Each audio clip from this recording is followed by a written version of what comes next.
বাটির মধ্যে tomato slice করে দিয়ে কি দারুণ রেসিপি আজকে তোমাদের সাথে শেয়ার করছি সেটাই আজকে দেখাবো। দেখো একটা বাটির মধ্যে তেল মাখিয়ে তার মধ্যে স্লাইস করা টমেটো, ডিম দিয়ে দিলাম। একটা তার মধ্যে পরিমাণ মতো লবণ আর দিয়ে দিলাম একটু লঙ্কার গুঁড়ো।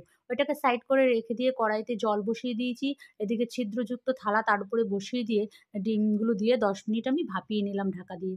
তারপরে ঠান্ডা হয়ে যাওয়ার পর তুলে নিলাম। তারপরে কড়াইতে তেল দিয়ে ডিমগুলোকে সমস্ত ভেজে নিলাম। ভাজাটা যেই হয়ে যাবে তারপর ওই তেলের মধ্যে দিয়ে দিলাম হচ্ছে পেঁয়াজ কুচোনো। পেঁয়াজটা বেশ লালচে করে ভাজার পরে দিয়ে দিলাম হচ্ছে আম টমেটো কুচোনো। তারপরে আদা, কয়েক কোয়া রসুন আর কাঁচা লঙ্কা বাটা দিলাম। পরিমাণ মতো লবণ আর হলুদ দিয়ে দিলাম। দিয়ে মসলা ভালো করে কষিয়ে নেবো। যেই মসলা ভালো করে কষানো হয়ে যাবে তারপরে একটু ধনের গুঁড়ো, জিরের গুঁড়ো আর একটু লঙ্কার গুঁড়ো দিলাম। তারপরে মসলা ভালো করে কষিয়ে যে তেল ছেড়ে যাবে তারপরে ডিমগুলো উপর থেকে দিয়ে দিলাম। অল্প করে একটু বাটি ধোয়া জল দিলাম। দিয়ে ঢাকা দিয়ে যখন তেল ছেড়ে যাবে উপর থেকে একটু ধনেপাতা ছড়িয়ে দিলাম। তোমরা গরম মসলাও দিতে পারো। ধনেপাতা দিয়েছি বলে দিলাম না। ভালো লাগলে লাইক